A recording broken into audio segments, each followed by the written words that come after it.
It is an esoteric fact that waste of sexual energy burns certain parts of the mental mechanism. No one else can determine for you how often it is healthy for you to have sex. Only the physical and psychological results reveal this to you. Those engaged in higher creative work and abstract thinking must conserve sexual energy. They will then notice how creativity, understanding, and higher inspiration are developing successfully. If sexual energy is saved or economically used, it helps to develop the personality.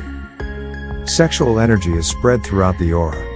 It creates the magnetic mechanism which secures higher impressions. If this substance is weak, disturbed, or even absent, impressions are not correctly secured, and with incorrect reception, confused interpretation results. I remember a person who came to my teacher in the monastery and asked for help. "My mind is not together," he said. "I am becoming lazy, diffused, forgetful, and irritable. I have many problems." The teacher looked into his eyes and asked, "How many women do you love?" "3, he answered. "You need to stay in the monastery for 6 months to restore your brain," the teacher said. The man stayed in the monastery after making arrangements to take care of his family. He attended classes and participated in sacred dances, sports, and labor. The teacher did not let him have a moment's rest from 5 a.m. until 10 p.m. The results were amazing. He became a new man. I remember the teacher saying to him, "Excessive sex disturbs the rhythm and harmony of your mental atoms, and you hallucinate instead of think. It even causes visual deceptions. The section of your mind that records events mixes the events of the past and present, and you experience mental chaos. You develop hypocrisy and eventually you hate yourself." Intercourse is a process of fusion with a person of the opposite sex. This fusion is physical, emotional, and mental. When you fuse with someone else, you share each other's karma. One person's karma becomes two people's karma through sexual relations, which can be good or bad. That is why you must have sexual relations with only one partner so that you do not load yourself with the karma and pollution of many others. Sexual relations multiply our karma and sometimes make us indebted to the other person forever. Their karma ties us to them until we pay it. The teaching says it is best to have only one wife or husband. In this way a couple can gradually build real fusion or unity on all levels. This is the goal of marriage. The average person is not able to be truly strict in his sexual behavior. It is better for a person on the spiritual path who is dedicated to a great service to have fewer burdens and debts. We must not forget that advancement on the path and expansion of our field of service is in direct proportion to the degree of our karmic debt. Often people who are ready to enter higher levels of consciousness are prevented from doing so by past karma and are chained to a routine life. Having multiple sexual partners increases your ties. Often these ties prevent you from having freedom to advance in service. Those who stay together for longer periods or even for many lives, evoke deeper beauty from each other. Those who are married and have affairs with others create serious complications in their families, especially in the lives of their children. Those who want to go forwards on the path of spiritual evolution must be very discriminative in their sexual life. Sex is a powerful and precious energy which must not be wasted. Intercourse must be an effort to contact the highest within each other and to provide vehicles for incoming souls or for precipitating higher ideas and visions. Masturbation is an abuse of sexual energy. Masturbation is very unhealthy for men, women, and children. It creates a tremendous pressure in the gray matter of the brain. The pineal and pituitary glands are affected, and mental concentration is weakened. If a person feels an urge to masturbate, an excellent remedy is to wash the sexual organs or to douche with acidophilus. Acidophilus stops sexual stimulation because it disinfects germs and microbes that create artificial sexual stimulation. Even children who want to masturbate should wash with acidophilus. There is a great difference between intercourse and masturbation.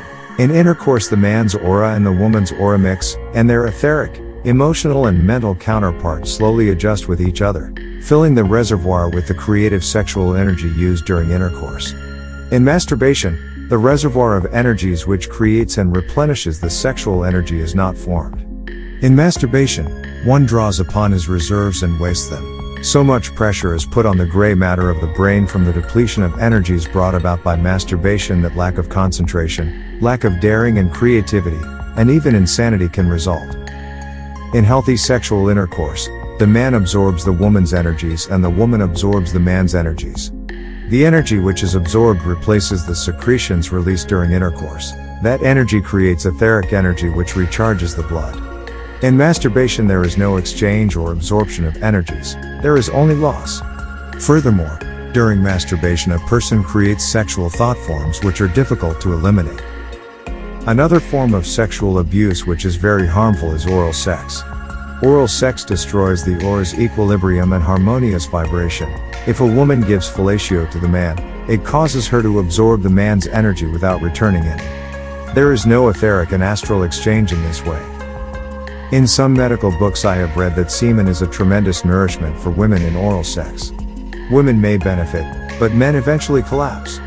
Men develop serious diseases when they lose energy without replenishment.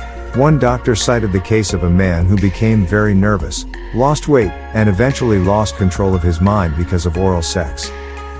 Oral sex can be very dangerous for the woman, as her mouth absorbs any germs or disorders from the man's physical organs and sex center. Also, because the throat center has a different, higher vibration than the sex center, it can become damaged from this incorrect merging. Men also absorb germs and damage their throat centers by engaging in oral sex. Never let any man kiss your genitals or your breasts. Gum disease or decaying teeth carry infection to your organs or breasts. The breasts absorb germs and viruses from bleeding gums which weaken the woman and make her susceptible to disease. For similar reasons women should never let men touch them with unwashed hands during sexual relations. Oral sex is a sign of retrogression, of going towards bestiality. It creates terrible interference between the throat and sex centers when they are forced into intercourse. In oral sex the throat center mixes with the etheric sex center and creates tremendous complications. Putting one's throat center in contact with the sex center of another lowers the frequency of the throat center and creative energy is lost. In animals the throat and sex centers form a single unit, one not yet differentiated into two, as in the human being. This means that oral sex does not hurt animals while it does hurt human beings. The human throat center is the blooming of the sublimated sex center. It is the higher counterpart of the sex center. A woman who practices oral sex pollutes her throat center with the low, coarse vibrations of the sex center, creating imbalance in her system. If a woman is highly advanced creatively, an artist or a singer, a year or two of oral sex may cause serious problems in her sexual organs. Most women I know who have had hysterectomies have practiced oral sex. Oral sex alters the auras of both partners. The man becomes more feminine and the woman becomes more masculine. This happens because in oral sex the woman channels to the man the female principle and the man channels to the woman the male principle.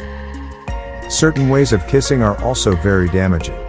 When you kiss by sucking each other's tongue in the insides of the mouth, you infect yourself with microbes. All the germs and weaknesses of the body are carried in saliva. Some eye diseases stem from problems in the sexual organs. Through such kissing, blood diseases are also transmitted. Sometimes tuberculosis microbes are dormant in the organs and are transmitted to others and become active. Men sometimes have intercourse but do not ejaculate as a method of birth control, or because they think they are saving their energies. This is a very harmful action. When a man's penis is stimulated, the body creates excess seminal fluid to be used in the orgasm. When this fluid is not released, it accumulates and puts pressure on the testes and other glands. This accumulated pressure throws the whole body out of balance, causing the etheric counterpart of the sexual organs to swell etherically. I spoke with several men who had their testes removed because of tumor or cancer, and all said they had practiced withholding ejaculation for a long time. Some people think that a way to increase energy is to enjoy sex without orgasm. Such sex does not increase the etheric energy. On the contrary, the pressure on the sexual organs becomes so intense that after a few years those organs start to degenerate. Those who have intercourse without orgasm dig their own graves. A certain group I knew experimented in this kind of sex. At first they felt very good. I told them to wait for 2 years before forming a conclusion. At the end of that period many of them had developed tumors and other sexual problems. Any abuse of nature causes disease. We must learn not to exploit nature. Most weakness is not caused by lack of energy, but from excessive energy or congestion. We think we can fool nature and draw pleasure from it without using energy, but we cannot fool nature. If a man does not want to ejaculate, he should not become sexually stimulated. Intercourse in the early morning is also very damaging. Many heart problems stem from early morning intercourse. When you have sex in the morning, your energy is exhausted, but you must get up and go to work, handle problems and deal with daily stress. Because you are exhausted, you become irritated more easily. If you have a headache in the morning after having intercourse the night before, it is a sign that something is wrong. There can be many causes for it, so you must find the right one. The headache could be caused by lack of energy. The sexual act is related to the liver, the heart, the brain, the spinal fluid and every chakra. In the mental body there is also a sex center which is related to everything that you are. This center can be damaged in various ways and cause impotency or a feeling of sexual rejection. For example, if during intercourse you are shocked by bad news, an explosion or some kind of interference, this center closes up and is often damaged. If the damage is serious enough, you first feel sexual repulsion, then you develop impotency or frigidity. Many people now claim that it is healthy and natural for parents to have sex in front of their children. Such behavior is very destructive for the children's future. When a child watches his parents have intercourse, he does not become stimulated at that time because his sex center is closed and there is no response from it. But the image or thought form of sex is stored in his mind. Later, when the child's sex center starts to become active, that sexual thought form will rush to the center, obsess it and urge him to have sex because of the image of his parents' sexual intercourse. This happens anywhere between the ages of 10 and 15 and it is one of the causes of premature sexual stimulation in children. When such children become sexually mature, they feel so much pressure from the images accumulated in them that they are not able to control their sexual urges. Rape is another form of sexual abuse. A man who rapes a woman is drinking a cup of poison. When a man forces a woman to have sex with him, her aura becomes poisonous for him. All the irritation, imperil, negativity, and karmic poisons in the aura of the woman enter the aura of the man. The rapist becomes even more sick mentally, he starts to fail in his business and he becomes a greater problem to society. Sexual abuse has the following effects on the physical body. Sexual abuse causes the body to lose its immune system, its defense mechanism against disease. As soon as you see that you are absorbing germs, refrain from sex so that you can refill your reservoir. Sexual abuse weakens the nervous system and makes you shaky. Test whether you are having too much sex by stretching out your fingers and seeing if they tremble. Another test is to see whether you can stand on one foot without leaning, wobbling or moving at all. Sexual abuse makes people lazy and sleepy and leads to inertia. When people complain that they cannot find a job, I ask them how often they have sex. Once they abstain for 3 or 4 months, usually the right job is waiting for them. Whenever you want more sleep, it is usually because you lack energy. Sleep is the body's automatic response mechanism to save energy. Tiredness is not always caused by waste of sexual energy, but wasting sexual energy is characterized by tiredness. Laziness is another effect of wasting sexual energy. When you conserve sexual energy, it is easy to wake up early, get chores done quickly, and do all the things you need to do. You have enthusiasm and interest, not only for your own activities, but also for your spouse, family and friends. Enthusiasm and interest are operated solely on the fuel of sexual energy. If you do not have the fuel of sexual energy, you are an interesting or an interested person. With sexual abuse, the color of the body becomes pale and the tissue around the eyes becomes dark. The voice becomes hoarse, lower and unclear, and it loses its energy. Singers immediately notice the effects of sexual abuse. I knew a great voice teacher in the Middle East who had a special soprano student with an outstanding voice. One day the student told the teacher she was going to be married.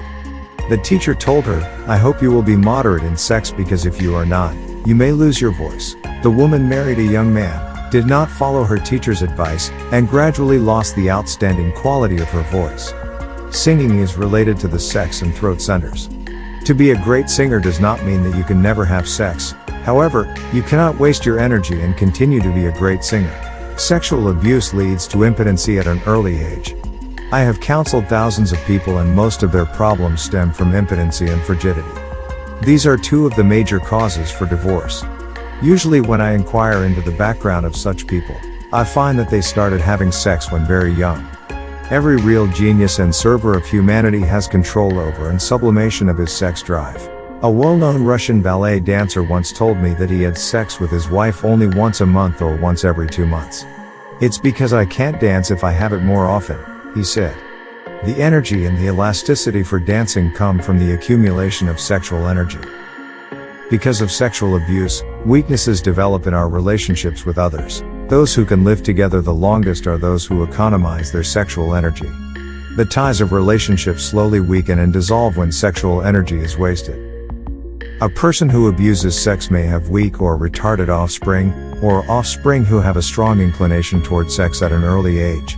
Whatever you are, you will produce the same kind. Such energies are so embedded in your aura that you will pass these same urges and drives onto your children.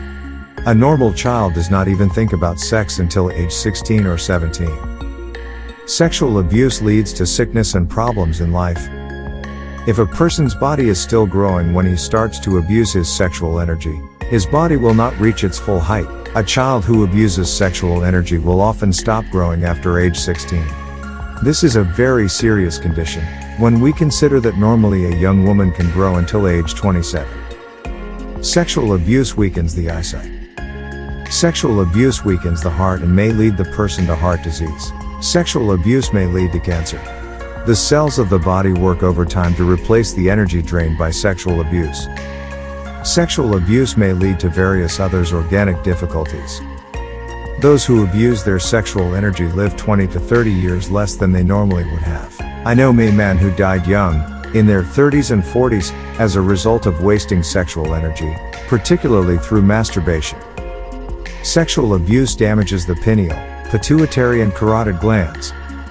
The emotional effects of sexual abuse are nervousness, the urge to gossip, nosiness, irritability, destructiveness, indifference to responsibility and duties, desire to steal and an inclination toward crime, jealousy, selfishness, pessimism, a sense of isolation and wanting to be alone, hatred for the beauty in others, sneakiness, loss of magnetism of the aura.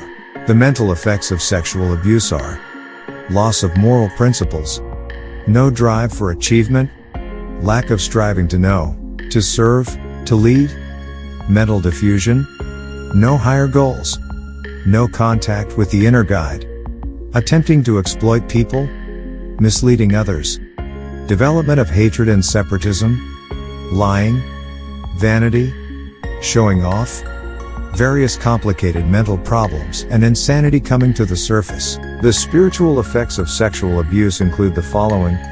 The person is prevented from contacting higher spiritual energies. Celibacy is important before expansion of consciousness and initiations. The knowledge petals lose energy and cannot unfold. As a result, wisdom is lacking on the 3 levels of the personality and the person falls into confusion. The knowledge petals are found in each personality vehicle as a reservoir of knowledge and wisdom. When these petals are burned by sexual abuse, the person hears voices from the etheric and astral planes and no longer has control over his own speech. The person can become obsessed. The throat center becomes damaged. Creative energy decreases in the mental body and the person cannot formulate or evoke higher concepts. Ugly imagination develops. The aura becomes polluted and contact with the forces of nature is hindered. The aura is the mechanism of impressions. Only a pure aura is magnetic enough to allow the person to be approached by devas or masters. Telepathic communication stops. Karma drastically increases for the person. Relationships become very complicated. Their children's future is ruined. When a person wastes sexual energy, he depletes love energy. This leads to depression, failure, destructive activities, irresponsibility, degenerative diseases, and even suicide. With a mind bereft of health, sanity and balance, the person introduces anti-survival directions into the 7 fields of human endeavor. Politics becomes corrupted. Education is reduced to manipulation. Communication becomes a science of cleavages. Art falls into prostitution. Religion turns into fanaticism. Economics creates deficits and depression.